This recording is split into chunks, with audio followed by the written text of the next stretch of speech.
பேரன்பு கொண்ட தாய்மார்களே, பெருமைக்குரிய தமிழ் பெருமக்களே, என் ரத்தத்தின் ரத்தமான உடன்பிறப்புகளே, மக்கள் தீர்ப்பே மகேசன் தீர்ப்பு என்றார் அமரர் அண்ணா அவர்கள். அதைத்தான் மக்களாட்சி தத்துவமாக அறிவித்தார்கள் அரசியல் அறிஞர்கள். மக்களுக்காக, மக்களால், மக்களை அமைத்துக் கொள்கிற ஆட்சி மக்களாட்சி. அந்த மக்களாட்சிக்கு அஸ்திவாரம் போன்றதுதான் மக்களின் வாக்குரிமை. அந்த வாக்குரிமையின் மீது எழுப்பப்படும் அற்புதமான மாளிகைதான் நல்ல அரசு. அந்த அரசு நடத்தும் ஆட்சிதான் மக்களாட்சி.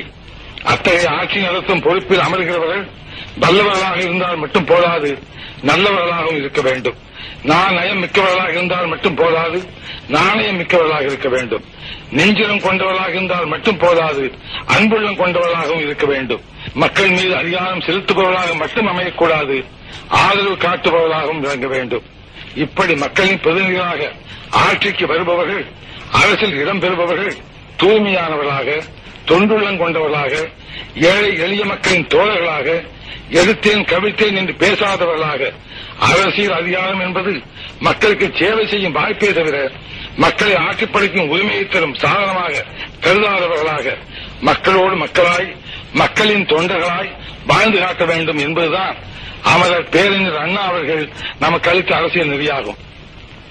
நல்லது செய்வார்கள் என்று நம்பி வாக்களிக்கின்ற மக்களுக்கு, குறிப்பாக ஏழை எளியவர்களுக்கு அரசு பொறுப்பில் அமர்ந்தவுடன் அதிகாரம் கண்ணை மறைக்க துரோக செயல் ஈடுபடுபவர்களை ஒரு நாள் இல்லையானாலும் மற்றொரு நாள் மக்கள் சமுதாயம் தண்டிக்காமல் விடாது என்ற உண்மையை உணர்ந்தால்தான் அரசால வருபவர்கள் உண்மையான மக்களின் பிரதிநிதிகளாக நடந்து கொள்வார்கள்.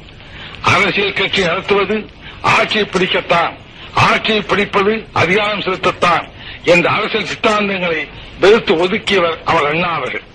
அண்ணா அவர்கள் ஆட்சியில் அமர்ந்ததும் ஏழை மக்களுக்கு ₹1 ஒருபடி அரிசி போட வேண்டும் என்றார்கள். ஆனால் அதிகாரிகள் சர்க்காரின் வரவு செலவு கணக்கை காட்டி ஆண்டுக்கு ₹8 கோடி துண்டுவிடும் என்று கூறினார்கள். ₹8 கோடி எப்படி தேடுவது என்று வழி கண்டுபிடிக்க வேண்டுமே தவிர ஏழைகளின் வயிற்றில் அடிக்காதீர்கள் என்று ஒருபடி அரிசி திட்டத்தை முதற்கட்டமாக நிறைவேற்றி வைக்க முயன்றார்கள் அண்ணா அவர்கள். இதுபோன்ற திட்டங்களை நிறைவேற்ற ஆட்சியில் இருப்பவர்களுக்கு அறிவாற்றலோடு கஷ்டப்படுகிற மக்களிடத்திலே கருணை காட்ட உள்ளமும் வேண்டும். எப்படி அரசுக்கு பணம் திரட்டுவது என்று திட்டமிடுகிற பொழுது எப்படிப்பட்ட வெள்ளமென்று பணம் திரட்டுவது என்று திட்டமிடுவது முக்கியமாகும். திரட்டுகிற பணத்தை எந்தெந்த திட்டங்களுக்கு செலவு செய்வது என்று பட்டியல் போடும்போது எந்த பகுதி மக்களுக்காக திட்டம் போடுவது என்று சிந்திப்பதுதான் சமதர்ம பொருளாதார திட்டம் என்று ஒப்புக்கொள்ளப்பட்டிருக்கிறது. ஆனால் சில நேரங்களில் திட்டங்களை தீர்த்துகின்ற அரசினர், அந்த அரசை நடத்துவோர் தாங்கள் தீர்த்துகிற திட்டங்களால் மக்களுக்கு என்ன பலன் என்று பார்ப்பதை விட தங்களுக்கு எவ்வளவு லாபம் என்று பார்த்து மக்களுடைய வரிப்பணத்தில் தாங்கள் எடுத்துக்கொண்டு போக மீதிதான் மக்களுக்கு என்று பங்கு போட்டுக் கொள்ளும் பாங்கு படைத்தவர்களாக மாறிவிட்டவர். இதய சுற்றியோடு பரிசு திட்டம் படைத்த அமரர் அண்ணா இருந்த அந்த இடத்தில் இப்படிப்பட்டவர்களும் அமர்கின்ற நிலை ஏற்பட்டுவிட்டது என்று எண்ணி கண்ணீர் வடித்தேன். அந்த கண்ணீரில் தோன்றியதுதான் அனைத்து இந்திய அண்ணா திராவிட முன்னேற்றக் கழகம். அமரர் அண்ணாவின் லட்சியங்களை நிறைவேற்றும் லட்சோபலட்சம் தூய தொண்டர்களின் பாசறையாக அண்ணாயிசத்தை திட்டத்தில் ஏற்றி அதன் மூலம் தூய்மையான ஆட்சியை, லஞ்சலாவண்யம் இல்லாத ஆட்சியை, ஏழை எளிய மக்களுக்கு தோழமையான ஆட்சியை, படித்தவர்கள் போற்றும் பண்புமிக்க ஆட்சியை, நாடு போற்றும் நல்ல ஆட்சியை அமைத்து காட்டுவோம் என்று சபதம் எடுத்து அதற்காக தியாகங்களை ஏற்ற தியாக மரபர்களின் பாடி விழாக விளங்குவதுதான் அனைத்து இந்திய அண்ணா திராவிட முன்னேற்றக் கழகம். அனைத்து இந்திய அண்ணா திராவிட முன்னேற்றக் கழகம் அமைக்கும் அரசு சமுதாயத்திலே உயர்வு தாழ்வை ஒழிக்க பாடுபடும். ஜாதியினாலே, மதத்தினாலே பேதங்கள் கற்பித்து மக்களிடையே பிளவை ஏற்படுத்துகின்ற மூட நம்பிக்கைகளை அகற்ற பாடுபடும். ஒன்றே குலம் ஒருவனே தேவன் என்ற சமய நெறியை கடைபிடிக்கும். சமுதாயத்தினாலும் பொருளாதாரத்தினாலும் தாழ்த்தப்பட்ட பிற்படுத்தப்பட்ட மக்களை சமுதாயத்திலும் பொருளாதாரத்திலும் கல்வியிலும் அரசியலிலும் உயர்த்த பாடுபடும். தொழிலாளர்களின், விவசாய பெருங்குடிமக்களின், கைத்தறி நெசவாளர்களின் வேதனையை போக்க உழைக்கும்.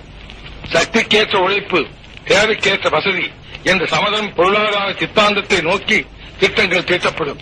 அமைப்புகளுக்கு உட்பட்ட தொழிலாளர்களின் நலம் பேணுவது மட்டுமின்றி அமைப்புகளே இல்லாமல் நாளெல்லாம் கஷ்டப்படும் கட்டிட தொழிலாளர்கள், கல்லுழைப்போர், மூட்டை சுமப்போர், கூலி வேலை செய்வோர், பார வண்டி இழுப்போர் போன்ற லட்சக்கணக்கான தொழிலாளர்களின் நல்வாழ்விற்கு சிறப்பான திட்டங்கள் தீர்க்கும். ஆண்டில் பாதி நாள் விவசாய தொழில் ஈடுபட்டு மீதி நாளில் கஷ்டப்படும் விவசாய தொழிலாளர்களுக்கு மாற்றுத் தொழில் ஏற்படுத்துவது குறித்து திட்டங்கள் தீர்த்து நிறைவேற்றும்.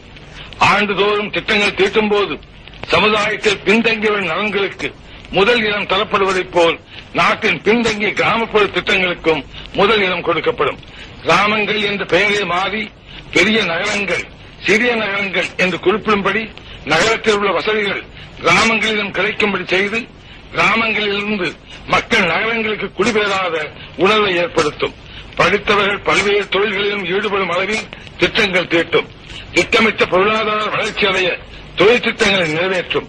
கலைகள் வளர்க்கப்படும், கலைச்செல்வங்கள் பாதுகாக்கப்படும், கலைஞர்கள் பாராட்டப்படுவார்கள், பாதுகாக்கப்படுவார்கள்.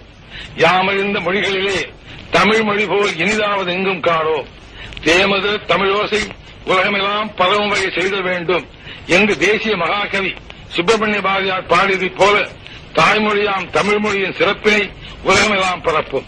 இந்தியாவின் ஒற்றுமையை வளர்த்து இறையாண்மை காக்க பாடுபடும். மக்கள் தொகையில் சரிபாரியான தாய்க்குலம் சமுதாயத்திலே பெற வேண்டிய இடத்தை பெறாதாலேயே நமது நாடும் அடைய வேண்டிய முன்னேற்றத்தை அடைய முடியவில்லை. பெண்கள் கல்வி, பெண்கள் உயர்வு, பெண்கள் உத்தியோகம் என்றெல்லாம் பேசுகிறோம். பெண்கள் சமுதாயம் உண்மையான சுதந்திரம் பெற்று வாழ்வின் எல்லா துறைகளிலும் சமபங்கு பெற்றால்தான் நாடும் முன்னேறும், நாமும் முன்னேறுவோம். இதைத்தான் உத்தமர் காந்தியடிகள், தந்தை பெரியார் அவர்கள், மூதறிஞர் ராஜாஜி அவர்கள், அமரர் அண்ணா அவர்கள் எடுத்துச் சொன்னார்கள். அவருடைய கனவை நிறைவாக்க அனைத்து இந்த அண்ணா திராவிட முன்னேற்ற கழக அரசு பாடுபடும். அத்தகைய அரசு அமையவும், அமைகின்ற அரசு தூய்மையான அரசாக அமையவும், மக்கள் தீர்ப்பு மகேசன் தீர்ப்பு என்ற நன்மையை தலைக்கவும் உங்களுடைய அன்பும் ஆதரவும் ஆசையும் கிடைக்க வேண்டும் என்று கைகூப்பி உங்களை வேண்டி கேட்டுக் கொள்கிறேன். நன்றி, வணக்கம். வாழ்க அண்ணா நாமம்.